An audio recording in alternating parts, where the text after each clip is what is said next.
The rain had been falling since morning, not the gentle kind that feels poetic, but the heavy kind that soaked through clothes, shoes, and hope alike. Water streamed along the broken sidewalks, carrying dust, wrappers, forgotten dreams, toward drains that were already clogged. In the middle of all that gray stood a little girl. She was 7 years old, too small for the oversized sweater hanging off her shoulders, too young for the tired look in her eyes. Her black hair was tied into uneven ponytails, strands sticking to her forehead from the rain. Her shoes were wet, one of them slightly torn at the front, letting cold water seep in with every step she took. She stood near a busy road, clutching a small cardboard box to her chest like it was something precious. Inside were cheap flowers, some bent, some missing petals, but she had arranged them carefully, as if beauty could be forced to survive even in the worst conditions. Cars rushed past her. None slowed down, none stopped. People inside were warm, dry, busy with their own lives. Some glanced at her for half a second, then looked away quickly, like guilt might catch up if they stared too long. She took a deep breath and stepped forward. "Flowers, please," she said softly, her voice almost swallowed by the sound of engines and rain. "Very cheap, for good luck." A man in a suit walked past, her phone pressed to his ear. He didn't even hear her. A woman pulled her child closer and crossed the street. The little girl lowered her eyes. She was used to this. Still, every rejection felt like a tiny crack forming somewhere inside her chest. She shifted her weight, trying to keep warm.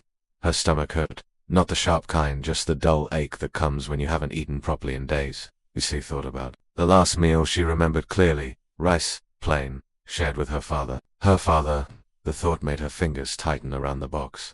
Just a little more, she whispered to herself. Just one flower. Across the street, a black car pulled up in front of a tall building. It was expensive, the kind of car that reflected the city lights even in the rain. The driver stepped out quickly, opened the back door, and held an umbrella steady. A man stepped out. He was 35 years old. Tall, calm, dressed in a dark coat that probably cost more than most people around here earned in a year. His face was serious, not cruel, just distant. The kind of face that had learned to hide emotion behind control. This was a man used to power, used to decisions being followed without question, used to rooms falling silent when he entered. The billionaire didn't notice the girl at first. He adjusted his cufflinks, listened as the driver spoke quietly about schedules and meetings. Everything in his life ran on precision. Then something small caught his eye. A cardboard box. Flowers. A child. She stood still, watching him, not with desperation, but with something else, quiet hope mixed with fear. Like she didn't expect kindness, but still waited for it anyway. Their eyes met. For a brief moment, the world slowed. The girl swallowed, and took one hesitant step forward. Her shoes made a small splash. "Mister," she said, barely louder than the rain. "Would you like a flower?" The driver frowned immediately. "Hey," the billionaire raised a hand. The driver stopped. The man looked at the girl more closely now. Really looked. Her trembling hands. The way she tried to stand straight, as if that might make her worth listening to. "How much?" he asked, her eyes widened. $1, she said quickly. Then, worried, she added, "Or, anything is okay." He reached into his pocket, pulled out his wallet. The girl held her breath. He took out a bill and placed it gently into her small hand. It was far more than $1. She stared at it, confused. "Mister, this is too much." He picked one flower from the box. It was slightly bent, but still bright. "Keep the change," he said simply. Her fingers shook as she closed them around the money. She looked up at him, eyes shining not with greed, but disbelief. "Thank you," she whispered. He nodded, once and turned toward the building. The driver opened the door. Just as the billionaire was about to step inside, her small voice stopped him again. Mr. Heat paused and looked back. "I hope you have good luck," she said, holding the empty space where the flower had been. Something in his chest tightened. He didn't know why. He had signed million-dollar deals without blinking, fired people without losing sleep, but this small, fragile sincerity hit somewhere deeper. He gave a short nod and went inside. The door closed. The girl stood there for a moment, then hugged the money to her chest. For the first time, that day, she smiled. She didn't know it yet, but that moment on a rainy street, with a bent flower, had just tied her life to his in a way neither of them could imagine. And this was only the beginning. Continuing exactly from where part 1 ended. No same flow, no headings, deeper, emotions, slow burn. The rain didn't stop when the car drove away. The little girl stood there for a few seconds longer, staring at the glass doors of the building as if something important might come back out. Then the cold reminded her where she was. She tucked the money safely inside her sweater, held the flower box tighter, and turned away from the road. She didn't run. She walked carefully, like every step mattered. A narrow alley led away from the main street. The noise of traffic faded, replaced by dripping water and distant voices. She stopped under a broken awning, sat down on a wooden crate, and counted the money again. Her lips moved silently as she did. This was more than she had earned in weeks. Her hands trembled, not from the cold this time, but from relief. She pressed the bills flat, making sure they wouldn't tear. Then she looked up at the sky, gray and heavy. "Thank you," she whispered, though she wasn't sure who she was thanking. She thought of her father again. He used to lift her onto his shoulders so she could see above crowds. He used to say she was brave. He used to promise things would get better soon. She remembered his voice more clearly than his face now. She picked up the box and stood. There was somewhere she needed to go. Across the city, behind glass walls and warm lights, the billionaire stood in an elevator that moved silently upward. His reflection stared back at him from the polished metal. Walls he looked the same as always, controlled, unreadable, but his thoughts were elsewhere. The flower was still in his hand. He hadn't realized he was holding it until now.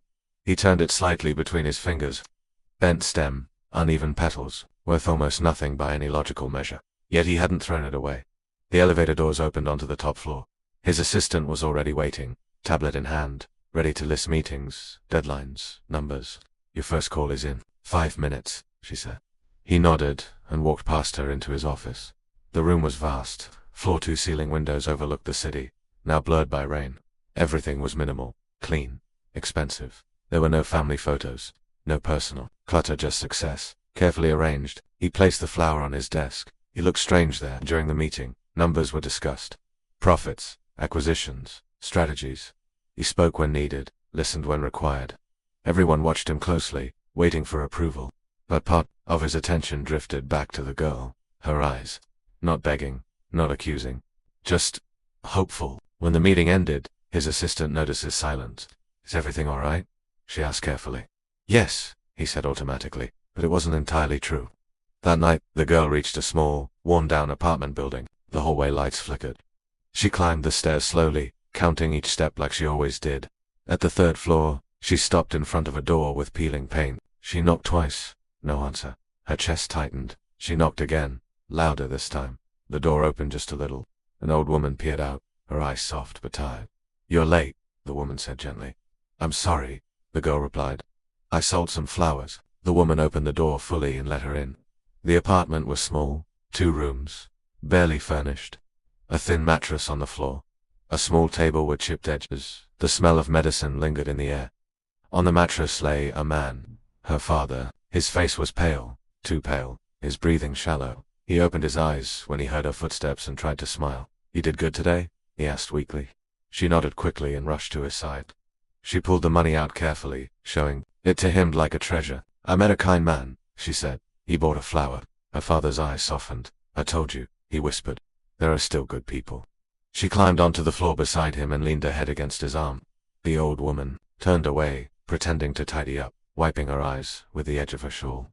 Later that night, after the girl fell asleep curled beside her father, the old woman sat by the window, staring out at the rain-soaked street. She knew what tomorrow might bring. Back in the higher rise, the billionaire stood alone in his office long after everyone else had left. The city lights glittered below him, endless and bright. He picked up the flower again. For the first time in years, sleep didn't come easily. He kept seeing a small girl standing in the rain, holding hope in a cardboard box.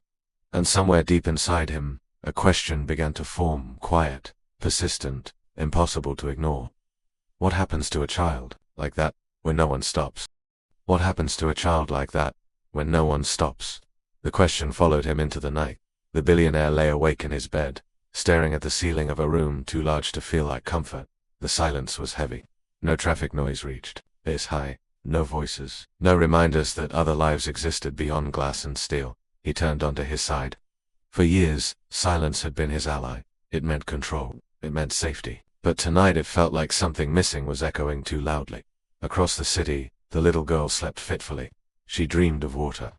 Cold water rising around her feet, her knees, her chest. She tried to call out, but her voice wouldn't come. Somewhere in the distance, her father's voice called her name, fading, slipping away. She woke with a sharp breath.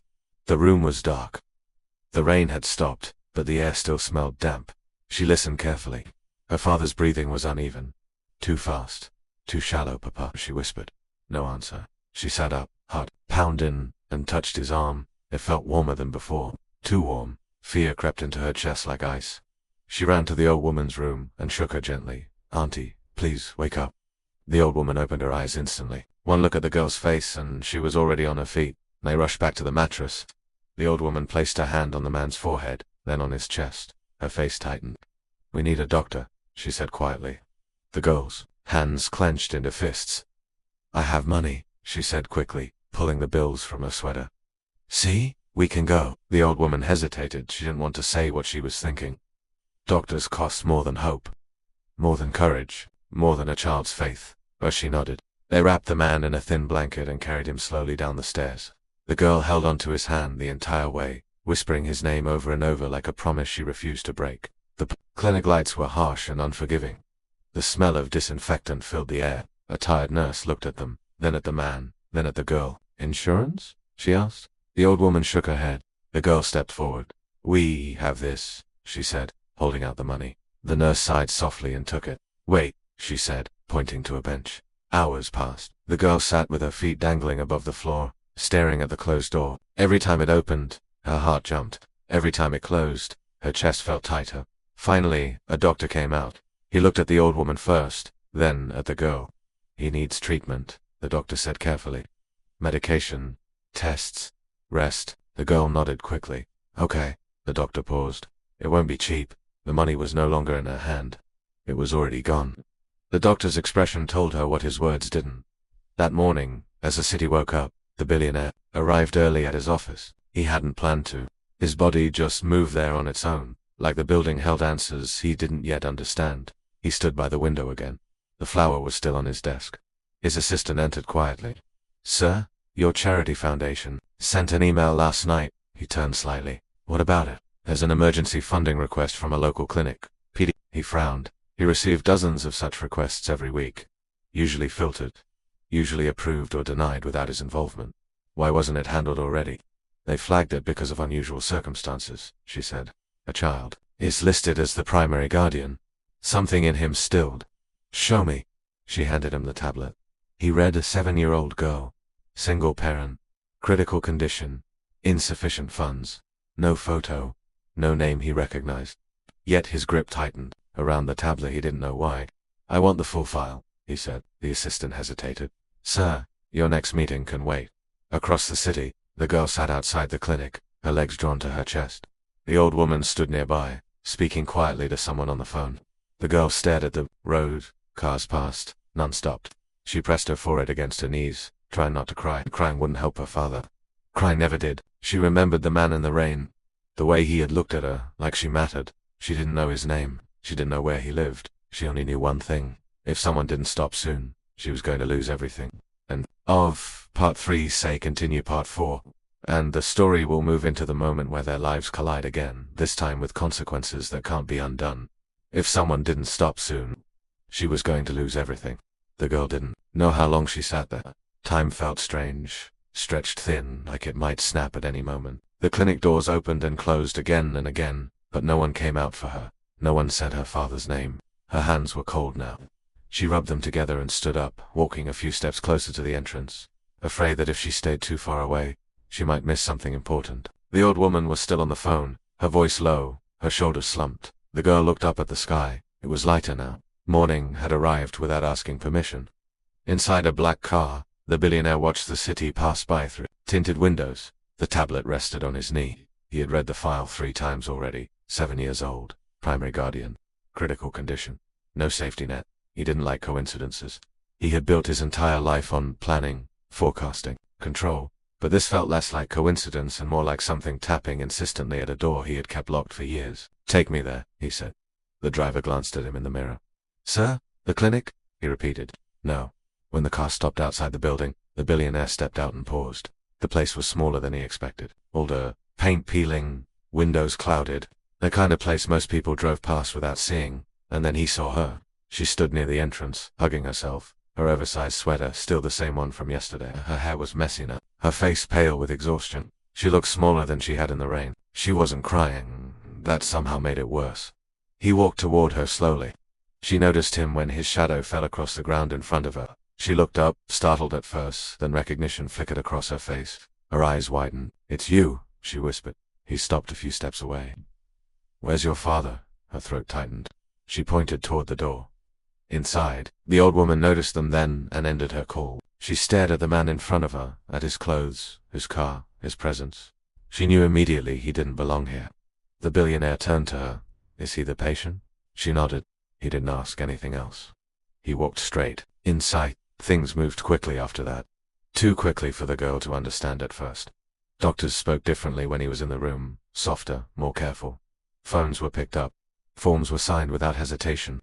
Tests were ordered. That had been impossible just an hour earlier. The girl sat in a chair, feet dangling again, watching it all like it was happening to someone else.